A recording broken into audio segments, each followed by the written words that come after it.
Buenos días, querida familia. Nos reunimos nuevamente alrededor de la palabra del Señor en este domingo 21 del tiempo ordinario. Nos reunimos en el nombre del Padre, y del Hijo, y del Espíritu Santo. Ven, Espíritu Santo, llena los corazones de tus fieles, enciende en ellos el fuego de tu amor, y renovarás la faz de la tierra.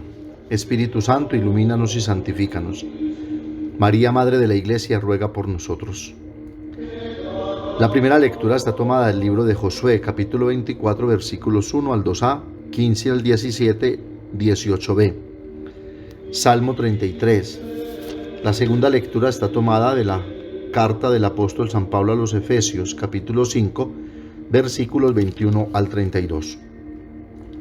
Lectura del Santo Evangelio según San Juan, capítulo 6, versículos 60 al 69. En aquel tiempo muchos discípulos de Jesús al oírlo dijeron: este modo de hablar es duro, ¿quién puede hacerle caso? Adivinando Jesús que sus discípulos lo criticaban, les dijo: ¿esto os hace vacilar? Y si vierais al Hijo del Hombre subir a donde estaba antes. El Espíritu es quien da vida, la carne no sirve de nada. Las palabras que os he dicho son espíritu y vida, y con todo algunos de vosotros no creen. Pues Jesús sabía desde el principio quiénes no creían y quién lo iba a entregar. Y dijo: por eso os he dicho que nadie puede venir a mí si el Padre no se lo concede. Desde entonces muchos discípulos se echaron atrás y no volvieron a ir con él. Entonces Jesús les dijo a los 12: ¿también vosotros queréis marcharos? Simón Pedro le contestó: Señor, ¿a quién vamos a acudir? Tú tienes palabras de vida eterna. Nosotros creemos y sabemos que tú eres el Santo consagrado por Dios. Palabra del Señor. Contemplar y mirar la Eucaristía, o comerla y masticarla y digerirla, podría ser el tema de fondo de la liturgia de este domingo 21 ordinario.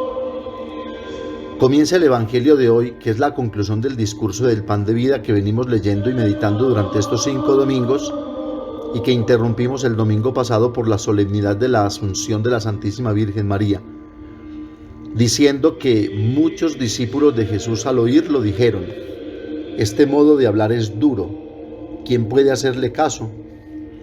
Palabras que suscitan la necesidad de tomar una decisión y hacer una elección. Seguir confrontando la vida con la dureza de esas palabras que no pueden de ninguna manera ni ablandarse, ni endulzarse, ni suavizarse, pero que formarán al hombre nuevo, decidido y valiente soldado en orden de batalla. O como de hecho lo hicieron muchos discípulos, se echaron atrás y no volvieron a ir con él. No quiere decir que no hayan comprendido las palabras de Jesús el Maestro. Ellos, tal vez a diferencia de muchos de nosotros que decimos creer, que frecuentamos los sacramentos, hacemos oraciones, pertenecemos a una comunidad cristiana y creemos entender las palabras de Cristo, ellos sí que entendieron esas palabras. De ahí su renuencia, desidia y miedo de seguir detrás del Maestro, porque efectivamente esas palabras son duras para seguirlas y hacerles caso. Entonces, no se trata de entender o no, sino de seguir esas palabras que tienen y traen la vida eterna, es decir, la vida del Eterno, de Dios en nosotros, que nos va configurando como sus hijos según el modelo de su Hijo Jesucristo, en la obediencia. Es cuanto expresa Pedro a nombre de los 12 apóstoles.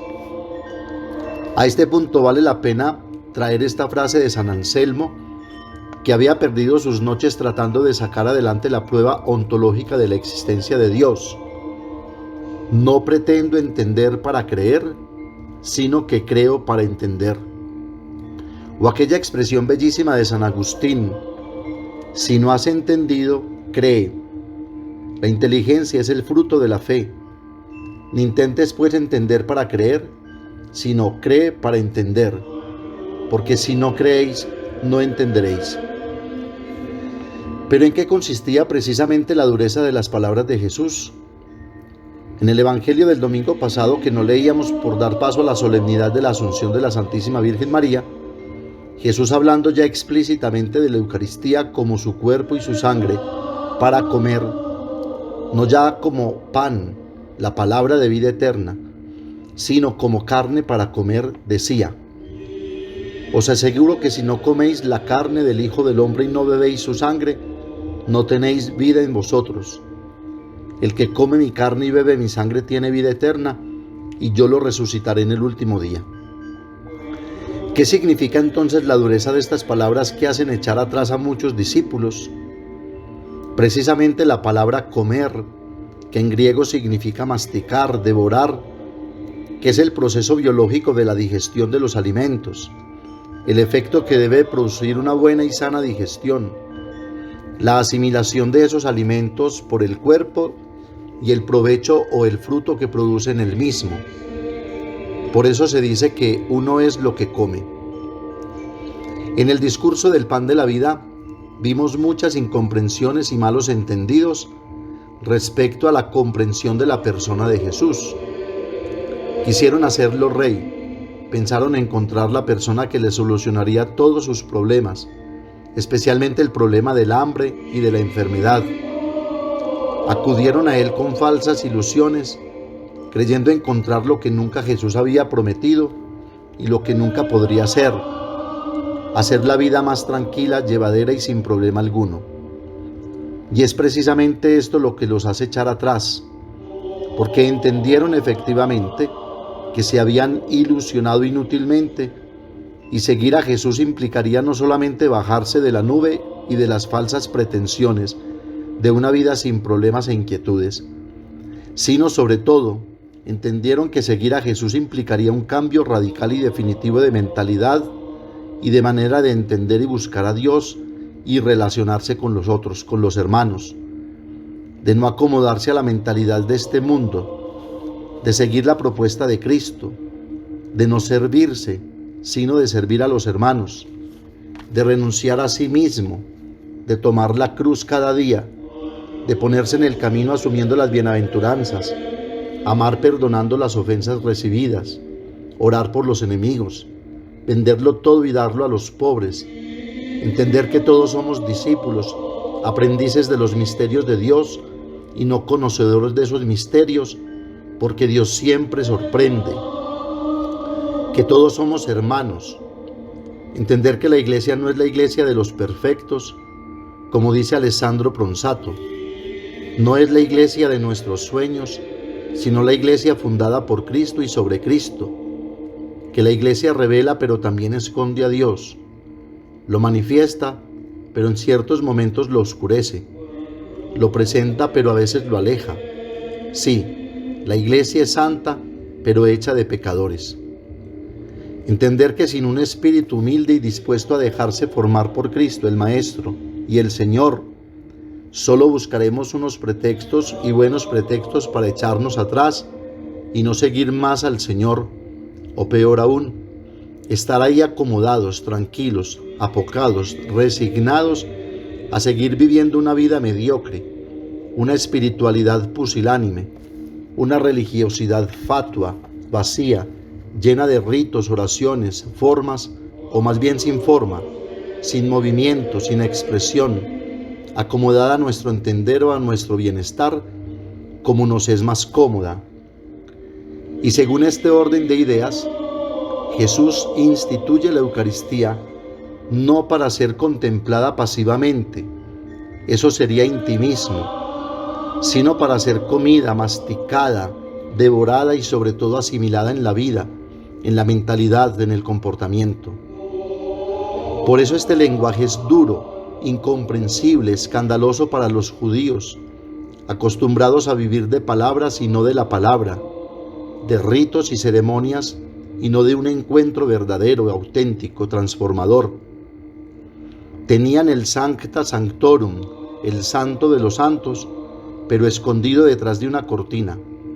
Lo veían escondido, mientras Jesús, el Señor de señores, el Santo de Dios, se dejaba ver, tocar, acariciar y sobre todo comer por los pecadores, los impuros, los proscritos y renegados, los que no cuentan, los excluidos, los ignorantes y necios, por todos los que como Pedro y los 12 no tienen a nadie más a quien acudir que a un Dios misericordioso, incondicional, que se ha hecho carne en toda la expresión del término carne, que no son los músculos, sino toda la debilidad y la flaqueza del hombre.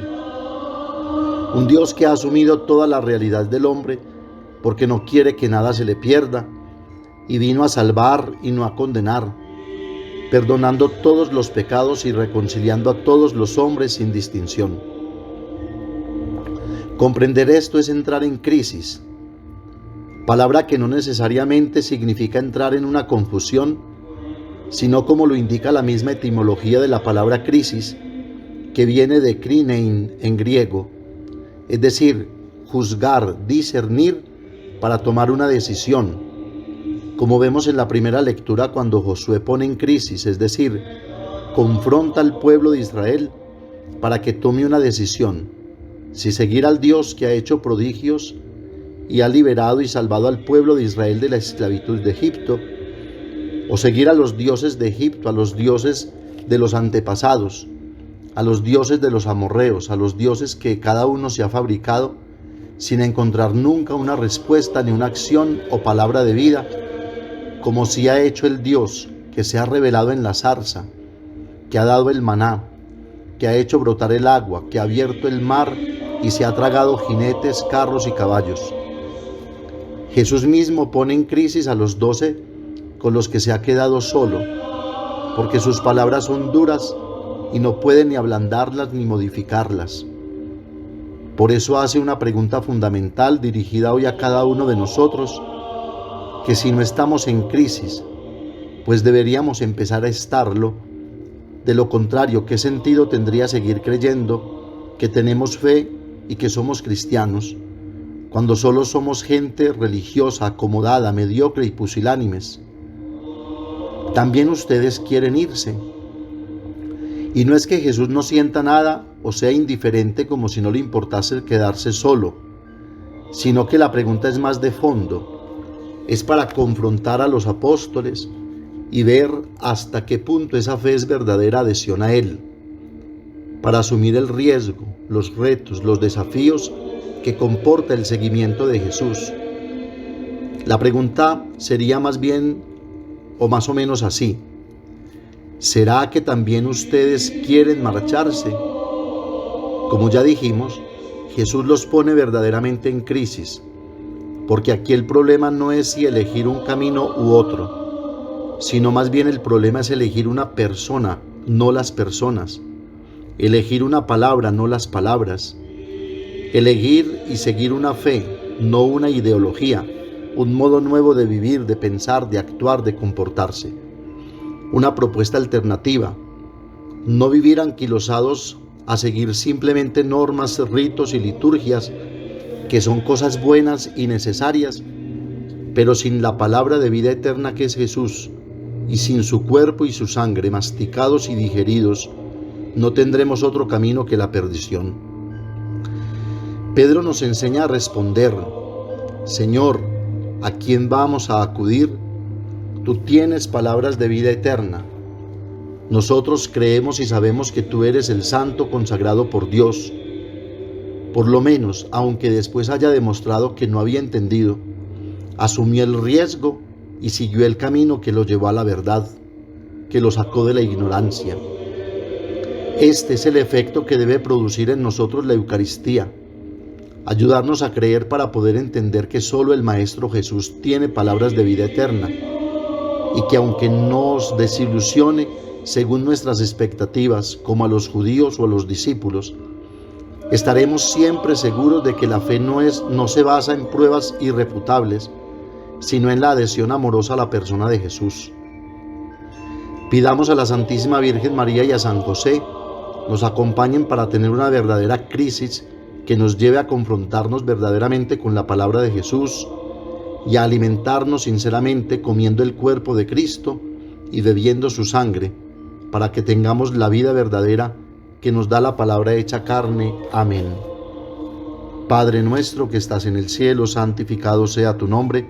Venga a nosotros tu reino, hágase tu voluntad en la tierra como en el cielo. Danos hoy nuestro pan de cada día, perdona nuestras ofensas, como también nosotros perdonamos a los que nos ofenden.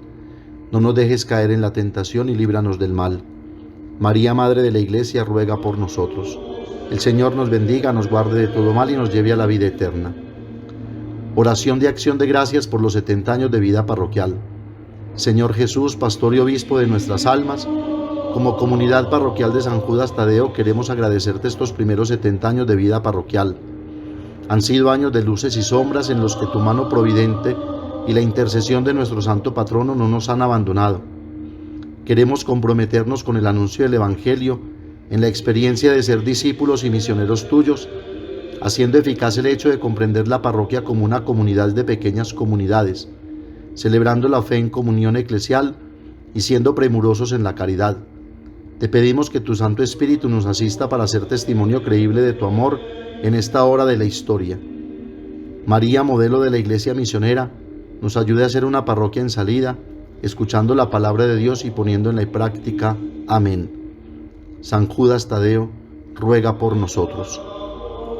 El Señor esté con ustedes, y la bendición de Dios Todopoderoso, Padre, Hijo y Espíritu Santo, descienda sobre ustedes y los acompañe siempre.